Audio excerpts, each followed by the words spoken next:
விறுவிறுப்பான அரசியல் நிகழ்வுகளை பற்றிய ஆய்வுகள், நியாயங்களின் நிறம் மாறாத கூர்மையான விமர்சனங்கள், தீமைகளை சுட்டெரிக்கவும் நல்ல அரசியலை வளர்த்தெடுக்கவும் அறிவார்ந்த விவாதங்கள், இளைய தலைமுறையிடம் விழிப்புணர்வை ஊட்டும் விரிவான வரலாற்று விளக்கங்கள், கலை, இலக்கியம், ஆன்மீகம், பண்பாடுகளை படம் பிடித்து காட்டும் கருத்தோவியங்கள் வாரந்தோறும் உங்கள் தமிழருவி தர்பாரில் அணிவகுக்கும். தமிழருவி தர்பார் நேயர்கள் அனைவருக்கும் இதயம் நிறைந்த இனிய சுதந்திர தின வாழ்த்துக்கள். 1947 ஆகஸ்ட் 15ஆம் நாள் நாம் சுதந்திரத்தை பெற்றோம். 77 ஆண்டுகள் முடிந்துவிட்டன. 77 ஆண்டுகள் முடிந்த நிலையில் இந்த சுதந்திர இந்தியாவில் நாம் எவற்றையெல்லாம் பெற்றிருக்கிறோம், எவற்றையெல்லாம் இழந்திருக்கிறோம் என்பதை மறுவாசிப்பு செய்வது நல்லது என்று நான் நினைக்கிறேன். 1922 ஒத்துழையாமை இயக்கத்தில் ஈடுபட்டதன் காரணமாக வேலூர் சிறையில் ராஜாஜி இருந்தார். வேலூர் சிறையில் இருந்த பொழுது ராஜாஜி எழுதியது ஜெயில் டைரி என்று வெளியே வந்திருக்கிறது. அந்த ஜெயில் டைரியில் எவ்வளவு அற்புதமாக ராஜாஜி எழுதியிருக்கிறார்.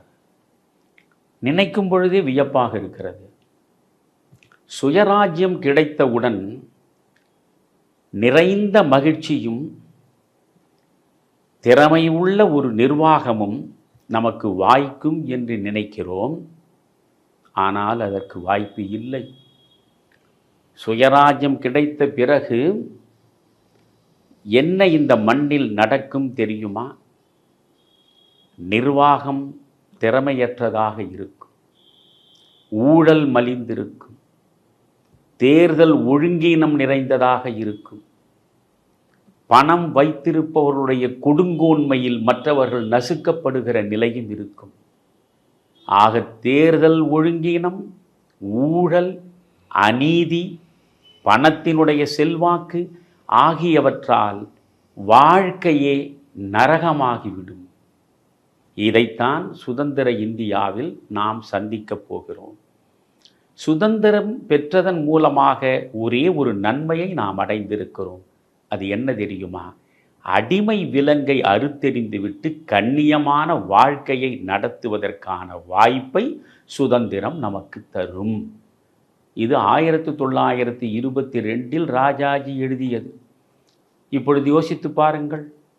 தேர்தல் ஒழுங்கீனம், ஊழல், அநீதி, செல்வத்தின் கொடுமை அனைத்தும் இருக்கிறதல்லவா, நிர்வாக திறமையின்மை என்று எல்லாமே ராஜாஜி எப்படி அப்பொழுது நினைத்தாரோ அப்படித்தான் இன்று உள்ள சூழல் இருக்கிறது. ஆனால் இதற்காக நாம் சுதந்திரத்தின் மாண்பினை குறைத்து மதிப்பிடக்கூடாது. சுதந்திரம் என்பது ஒரு மனிதனுக்கு எவ்வளவு அவசியம் என்பதை பல பாடல்களில் பாரதி பாடி பாடி பாடி நமக்கு உணர்த்த முயன்றிருக்கிறார். இதம் தரு மனையின் நீங்கி இடர்மிகு சிறைப்பட்டாலும், பதம் திரு இரண்டும் மாறி பழிமிகுந்திழிவுற்றாலும், விதம் தரு கோடி இன்னல் விளைந்தென்னை அழித்திட்டாலும், சுதந்திர தேவி நின்னை தொழுதிடல் மறக்கிலேனே. நின்னருள் பெற்றிலாதார் நிகரிலா செல்வரேனும், பன்னருங் கல்வி கேள்வி படைத்து உயர்ந்திட்டாரேனும், பின்னரும் எண்ணிலாத பெருமையிற் சிறந்தாரேனும், அன்னவர் வாழ்க்கை பாழாம் அணிகள் வேய் பிணத்தோடொப்பார். தேவி நின் ஒளி பெறாத தேயமோர் தேயமாமோ, ஆவியங்குண்டோ, செம்மை அறமுண்டோ, ஆக்கமுண்டோ, ஞான கலைகள் உண்டோ, பாவியரன்றோ நின்றன் பாலனம் படைத்திலாதார் என்று எப்படியெல்லாம் பாரதி பாடியிருக்கிறான். எனவே சுதந்திரம் என்ற ஒன்று இல்லை என்றால் நாம் பெறக்கூடிய பெருமைகள் அனைத்தும் பிணத்தின் மீது பூட்டப்பட்ட அணிகலன்களுக்கு சமம் என்று இந்த பாடலில் பாரதி சொல்கிறார். எதற்காக சுதந்திரம் நமக்கு அவ்வளவு முக்கியமாகப்படுகிறது? சுதந்திரத்தின் மூலமாகத்தான் அடிமை தலையிலே இருந்து நாம் விடுபட முடிகிறது. சுதந்திரத்தின் மூலமாகத்தான் சமத்துவம் சார்ந்தவர்களாக நாம் வாழ்வதற்கான சாத்தியம் ஏற்படுகிறது. எனவே சமத்துவம், சுதந்திரம் என்பது ஒரு நாணயத்தின் பிரிக்க முடியாத இரண்டு பக்கங்களை போன்றது. இப்பொழுது நான் எல்லாவற்றையும் மறுவாசிப்பு செய்ய வேண்டும் என்றுதான் உங்களிடம் வேண்டி கேட்டுக்கொள்கிறேன். நள்ளிரவில் நாம் சுதந்திரத்தை பெற்றோம். 1947 ஆகஸ்ட் 15 நள்ளிரவில் நாம் சுதந்திரத்தை பெற்றோம். அந்த நேரத்தில் ஜவஹர்லால் நேரு ஆற்றிய உரையை நினைவில் வைத்துக் கொள்ள வேண்டும். அவர் சொல்கிறார், உலகமே உறங்கிக் கொண்டிருக்கிற இந்த நள்ளிரவில் நமக்கு சுதந்திரம் வந்து வாய்த்து தேசத்தினுடைய மறுமலர்ச்சியை பெறுவதற்கான ஒரு நிலையை அடைந்திருக்கிறோம். இந்த சுதந்திரத்தை பெற்றதன் மூலமாக நாம் என்ன செய்ய வேண்டும்? அதிகாரத்தில் போய் அமரலாம். அதிகாரத்தில் அமருவது என்பது ஆள்வதற்காக இல்லை, கடமைகளை ஆற்றுவதற்காக என்கிறார் ஜவஹர்லால் நேரு. ஆள்வதற்காக அல்ல, கடமைகளை ஆற்றுவதற்காகத்தான் அதிகாரம். இந்த அதிகாரத்தை பயன்படுத்தி இனி நாம் வறுமையை ஒழிக்க வேண்டும், அறியாமையை ஒழிக்க வேண்டும், நோயை ஒழிக்க வேண்டும், சமத்துவம் இன்மை என்ற நிலைப்பாட்டை ஒழிக்க வேண்டும் என்கிறார். வறுமை, அறியாமை, நோய், சமத்துவம் இன்மை, இந்த 4 தான் ஒரு தேசத்தை பற்றி படர்ந்திருக்கக்கூடிய பெருநோய்கள். இந்த நோய்களிலே இருந்து இந்த தேசம் விடுபடுவதற்கான பணிகளில் ஈடுபடுவதுதான் ஆட்சி அதிகாரத்தில் உள்ளவர்களுக்கான கடமை என்று ஒரு அழகான வரையறையை ஜவஹர்லால் நேரு வகுத்து கொடுத்தார் அன்றைக்கு. இவை அனைத்தையும் இன்றைக்கு நாம் அடைந்திருக்கிறோமா? 140 கோடி மக்கள் இந்தியாவில் இருக்கிறோம். 140 கோடி மக்களில் இன்றைக்கும் 20 கோடிக்கு மேற்பட்ட மக்கள் இரவு உணவு இல்லாமல் ஈரத்துணியை வயிற்றிலே கட்டியபடிதான் கிழிந்த பாயில் படுத்து கண்ணுறக்கம் இல்லாமல் கலங்கி தவிக்கிறார்கள். யோசிக்க வேண்டும். நோயற்ற சமுதாயத்தை சந்தித்து விட்டோமா? அறியாமை இல்லாத சமுதாயமாக இது மலர்ந்து விட்டதா?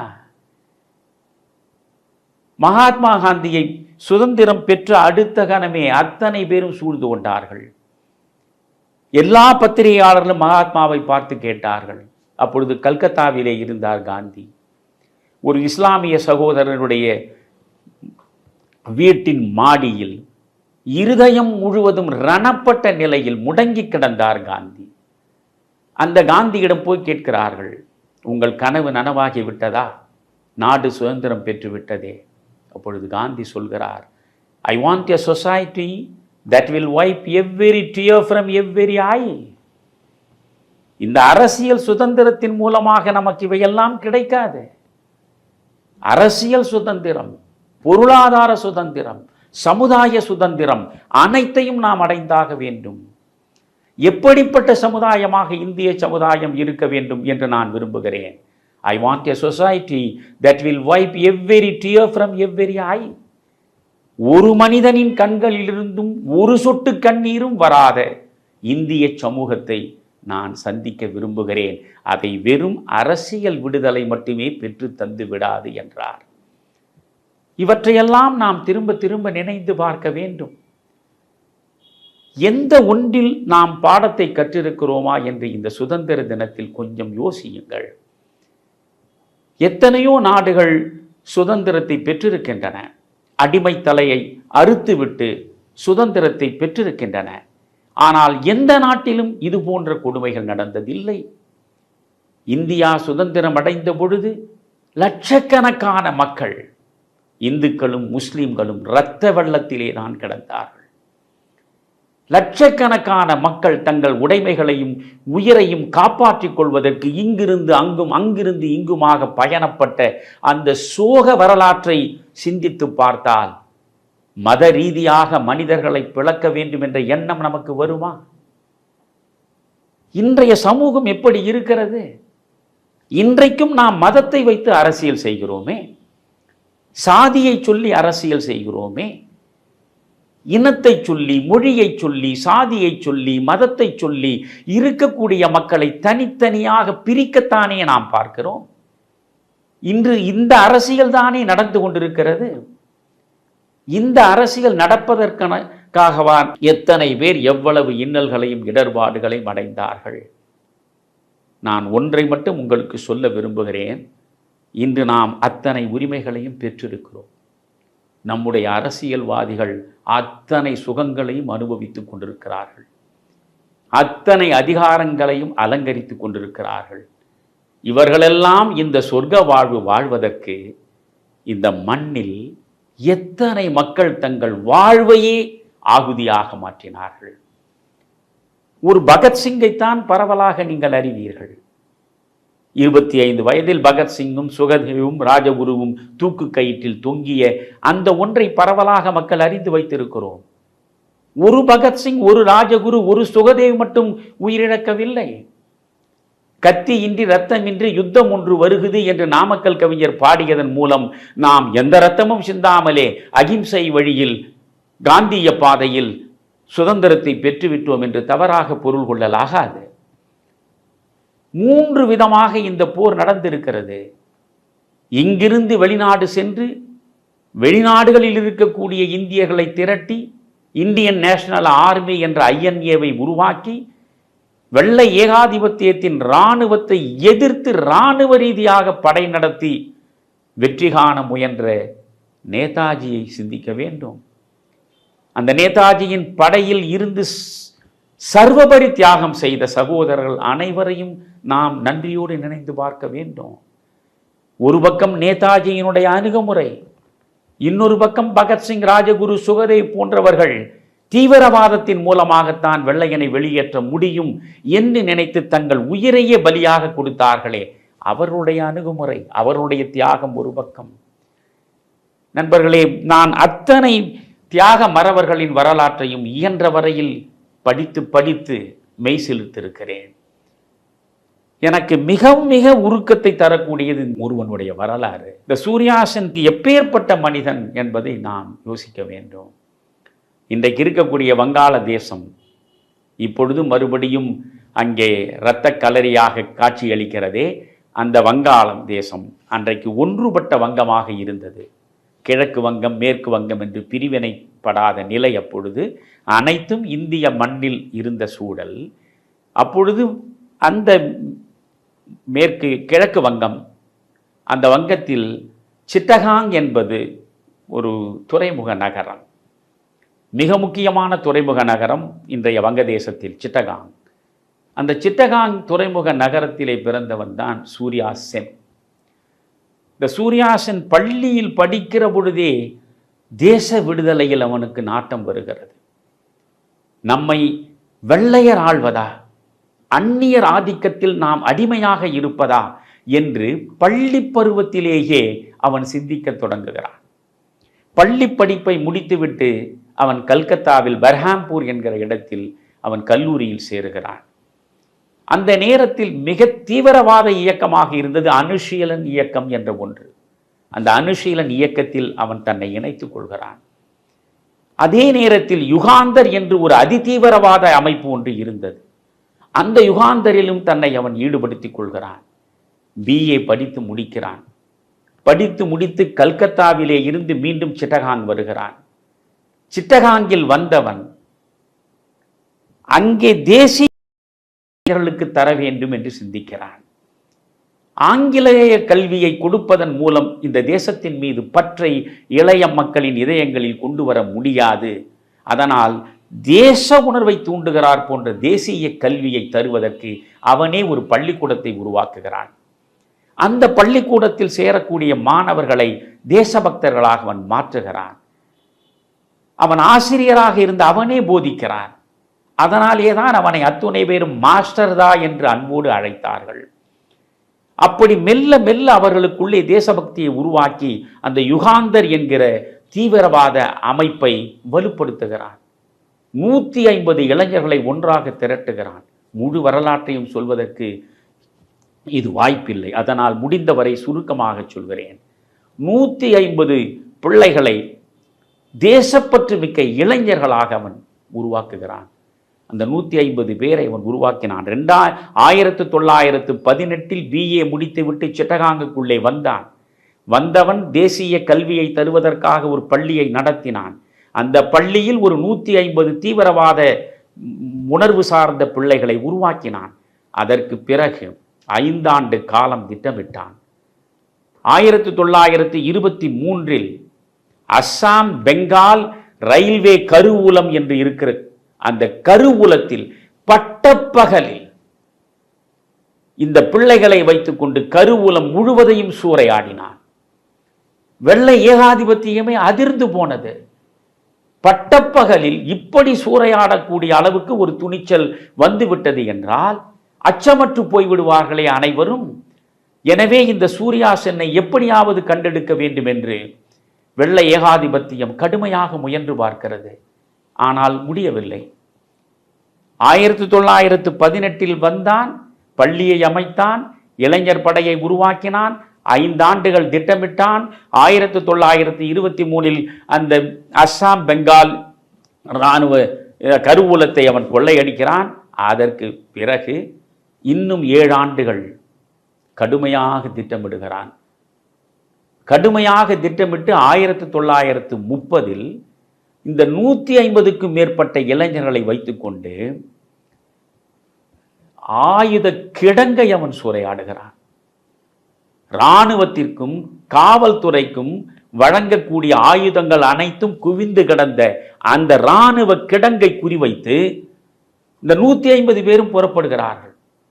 இவர்கள் 4 பகுதியாக பிரிக்கிறார்கள். ஒரு பகுதி துறைமுகத்தில் போய் முற்றுகையிடுகிறது, இன்னொரு பகுதி தண்டவாளங்கள் முழுவதையும் தகர்த்து போக்குவரத்தை தடை செய்து விடுகிறது, இன்னொரு பகுதி தபால் ஆபீஸுக்கு சென்று இந்த சிட்டகாங்குக்கும் டாக்காவுக்கும் இடையே இருக்கக்கூடிய தகவல் தொடர்பை அறுத்தெறிந்து விடுகிறது.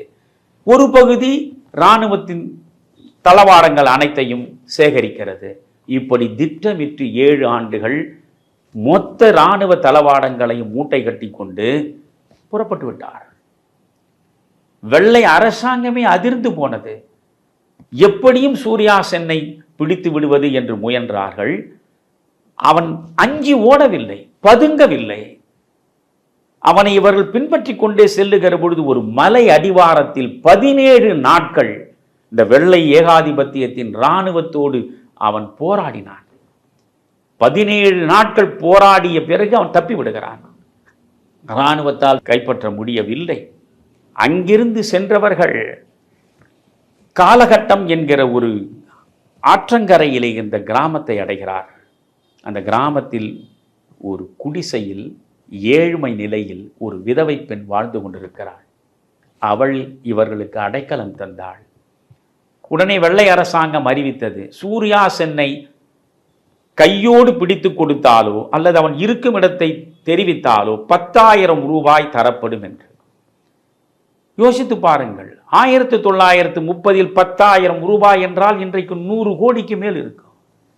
10,000 ரூபாய் தருவதாக சொன்னார், அறிவிப்பு கொடுத்தார்கள். ஆனால் அந்த ஏழை விதவை பெண் இந்த 10,000ற்கு அவள் பலியாகவில்லை. இவர்களை பசியாற்றினாள், இவர்களுக்கு புகலிடம் கொடுத்தாள், இவர்களை காப்பாற்றினாள். ஒரு கட்டத்தில் இவர்கள் இருக்கும் இடம் தெரிந்து விடுகிறது. சூர்யா சென்னை பிடிப்பதற்காக வெள்ளை காவல்துறை விரைந்து வருகிற செய்தி கிடைத்ததும் அங்கிருந்து அவன் தப்பி விடுகிறான். காலகட்டத்திலே இருந்து தப்பி அவனுடைய உறவினனாக இருக்கக்கூடிய ஒருவன் அவன் வீட்டில் போய் இவன் தஞ்சம் அடைகிறான். 10,000 ரூபாய்க்கு ஆசைப்படுகிறான். ஒரு ஏழை விதவை பெண் இந்த பணத்திற்கு சபலப்படாமல் அவர்கள் பசியாற்றி புகலிடம் கொடுத்து பாதுகாப்பு தந்தாள். ஆனால் உறவினனாக இருந்தவன் என்று நம்பி சென்ற இடத்தில் 10,000 ரூபாய்க்காக அவனை காட்டி கொடுத்தான். வெள்ளை இராணுவம் சூர்யா சென்னை பிடித்தது. நான் இதை சூர்யா சென்னை பற்றி சொல்வதற்கு மிக முக்கியமான காரணம் இருக்கிறது. எத்தனையோ பேர் துப்பாக்கி தூக்கினார்கள், வெள்ளையருக்கு எதிராக வெடிகுண்டு வீசினார்கள், சிறைக்கு சென்றார்கள், சிலர் தூக்கிலே தொங்கினார்கள். ஆனால் சூர்யா சென்னை மட்டும் நான் தனித்து பேசுவதற்கு ஒரு காரணம் இருக்கிறது. சிறைப்பட்டான் சூர்யா சிங். அந்த வரலாறு முழுவதையும் படிக்க வேண்டும். யார் நாம் படிக்கிறோம்? சூர்யா சென்னுக்கு பக்கத்தில் இருந்தவர்கள் 2 தோழியர். ஒரு பெண்ணினுடைய பெயர் பிரியலதா வடேகர், இன்னொரு பெண் கல்பனா தத், 2 தோழியர்கள்.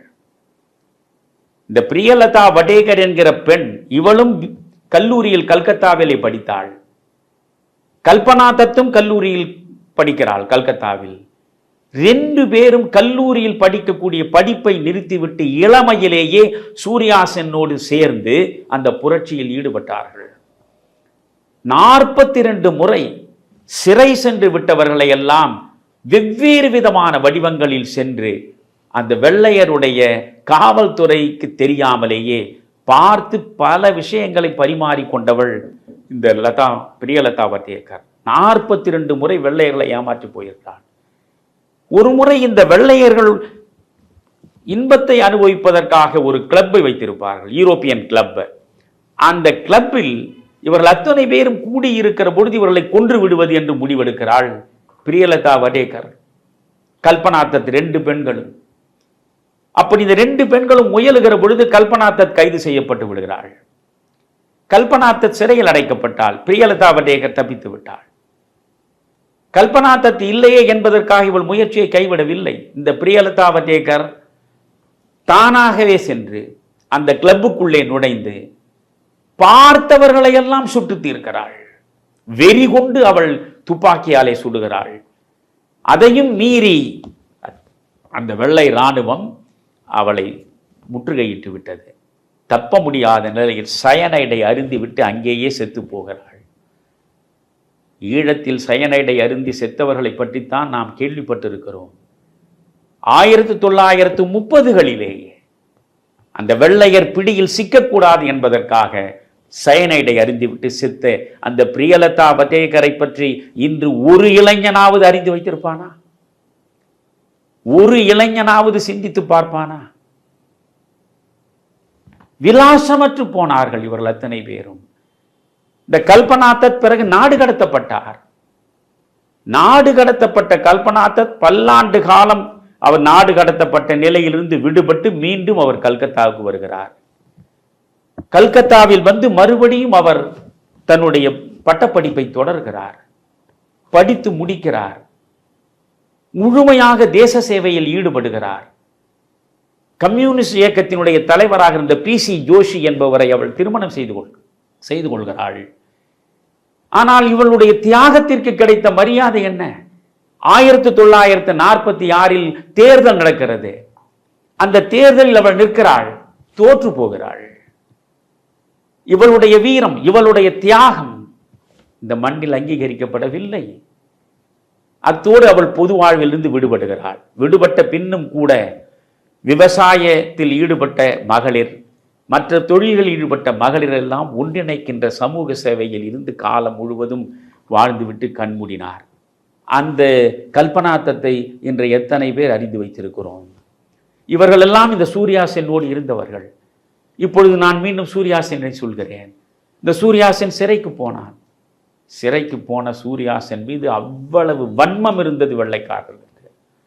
பட்டப்பகலில் கருவூலத்தை சூறையாடியவன், பட்டப்பகலில் இராணுவ கிடங்கிலேயே நுழைந்து அத்தனை ஆயுதங்களையும் அப்புறப்படுத்தி கொண்டவன். இவனை சாதாரணமாக சாகடிக்க கூடாது முடிவெடுத்தார்கள். முறையாக தீர்ப்பு வாசிக்கப்படுவது போல ஒரு நாடகம் நடந்து தூக்கு தண்டனை கொடுக்கப்பட்டது. ஆனால் ஒரு பகத்சிங்கை தூக்கில் போட்டது போல, ராஜகுருவை தூக்கில் போட்டது போல, சுகதேவை தூக்கில் போட்டது போல இவனை தூக்கில் போடவில்லை. இவனை தூக்கில் போடுவதற்கு முன்பே சுத்தியல் எடுத்து அவனுடைய 32 பற்களையும் உடைத்தார்கள். யோசித்து பாருங்கள். ஒரு குண்டூசினம் உடம்பில் அப்படி மெல்ல குத்தினால் தாங்க முடிகிறதா? 32 பற்களையும் சுத்தியலாலே உடைத்தார்கள். அத்தனை நரக வலியையும் அவன் அனுபவித்தான். விரல்களில் ஒவ்வொரு விரலினுடைய நகத்தையும் சதையிலே இருந்து அப்படியே பீத்து எடுத்தார்கள். எப்படி துடித்திருப்பான் யோசித்து பாருங்கள். எந்தெந்த இடங்களிலெல்லாம் எலும்பு இணைப்பு இருக்கிறதோ, ஜாயிண்ட், அத்தனை இடங்களையும் உடைத்து நொறுக்கினார்கள். அந்த வலியிலேயே அவன் செத்து போனான். செத்துப்போன சடலத்தை தூக்கிலே தொங்க விட்டு ஒரு நாடகம் நடத்தி ஒரு உலோக பெட்டியிலே போட்டு வங்கக்கடலில் வீசி சூர்யாசனின் கதையை முடித்தார்கள். இந்த சூர்யாசன் சாவதற்கு முன்பு ஒரு கடிதம் எழுதுகிறான். இந்த கடிதத்தை படித்த போதெல்லாம் நான் கண்ணீர் விட்டிருக்கிறேன். இந்த சூர்யாசன் எழுதிய கடிதம் என்ன தெரியுமா? மரணம் என் வாழ்வின் வாசற் கதவில் வந்து தட்டுகிற ஒலி என் காதில் கேட்கிறது. என் மனம் இப்பொழுதே மெல்ல மெல்ல எல்லையற்ற வான பெருவெளியை நோக்கி பறந்து கொண்டிருக்கிறது. இந்த நேரத்தில் என் நினைவை போற்றுவதற்காக உங்களிடம் ஒரு வேண்டுகோள் வைக்கிறேன். தோழர்களே, எனக்கென்று ஒரு கனவு உண்டு. அந்த கனவுதான் இந்திய சுதந்திரம் என்கிற பொற்கனவு. அந்த கனவு என் மரணத்தோடு கலைந்துவிடக்கூடாது. இந்த லட்சியத்தில் ஈடுபட்ட நீங்கள் அத்துணை பேரும் அடியடியாய் முன்னேற வேண்டும். யாரும் பின்வாங்கி விடக்கூடாது. நிச்சயம் ஒரு நாள் சுதந்திரம் கிடைக்கும். இருளடர்ந்த இந்த அடிமை இந்தியாவில் சுதந்திர சூரியன் சுடர் பரப்புவான். அப்படி சுடர் பரப்புகிற நேரத்தில் இந்த தோழனை நீங்கள் நினைந்து பார்த்தால் போதும் என்று கடிதம் எழுதி வைத்துவிட்டு போன அந்த சூர்யாசனை நாம் நினைந்து பார்க்கிறோமா? நான் இதை எதற்காக இவ்வளவு தூரம் சொன்னேன் தெரியுமா? ஒரு சூர்யாசென்னா இந்த மண் விடுதலை பெறுவதற்காக, மக்கள் அடிமை தலையில் இருந்து விடுபடுவதற்காக, மக்கள் சமத்துவத்தையும் சகோதரத்துவத்தையும் சுதந்திரத்தையும் சுகமாக அனுபவிப்பதற்காக, மக்கள் அனைத்து உரிமைகளையும் பெற்று வளமாக வாழ்வதற்காக, சாதி கடந்து மதம் கடந்து மொழி கடந்து இனம் கடந்து இந்திய மக்கள் என்கிற இடத்தில் ஒன்றிணைந்து நிற்பதற்காக எத்தனை பேர் தங்கள் இன்னுயிரை தியாகம் செய்திருக்கிறார்கள். இன்று நம்மை ஆளக்கூடியவர்களுக்கு சூர்யாசன் தெரியுமா? பிரியலதா வதேகர் தெரியுமா? கல்பனாத்த தெரியுமா? இவர்களெல்லாம் எப்படி போராடினார்கள் என்பது தெரியுமா? எத்தனை சித்திரவதைகளுக்கு உட்பட்டு இந்த சுதந்திரத்தை பெறுவதற்கு தங்கள் உயிரை ஆகுதியாக மாற்றினார்கள் என்பதாவது தெரியுமா? இவர்களுக்கு தெரிந்ததெல்லாம் என்ன? சாதியை வைத்து அரசியல் நடத்துவது, மதத்தை வைத்து அரசியல் நடத்துவது, பணத்தை கொடுத்து அரசியல் நடத்துவது, இனத்தை சொல்லி அரசியல் நடத்துவது, இப்படி ஒன்றுபட்ட இந்திய மக்களை பல்வேறு பிளவு சக்திகள் முற்றுகையிட்டு தனித்தனியாக பிரிக்கக்கூடிய சூழலில்தான் 78வது சுதந்திர தினம் கண்விழிக்கிறது. நண்பர்களே, இந்த பிளவு சக்திகள் யார் யார் எந்தெந்த வடிவத்தில் நம்மிடம் வந்து நிற்கிறார்கள் என்பதை இனியாவது நீங்கள் இனம் காண தவறினால், சரியான மனிதர்களை தேர்ந்தெடுக்க வேண்டும் என்கிற நிலைப்பாட்டில் நீங்கள் நிற்க தவறினால், நாளைய இந்தியா எப்படி இருக்கும் என்று எனக்கு புரியவில்லை. அந்த வருத்தத்தோடு உங்களிடம் விடைபெறுகிறேன். நன்றி, வணக்கம்.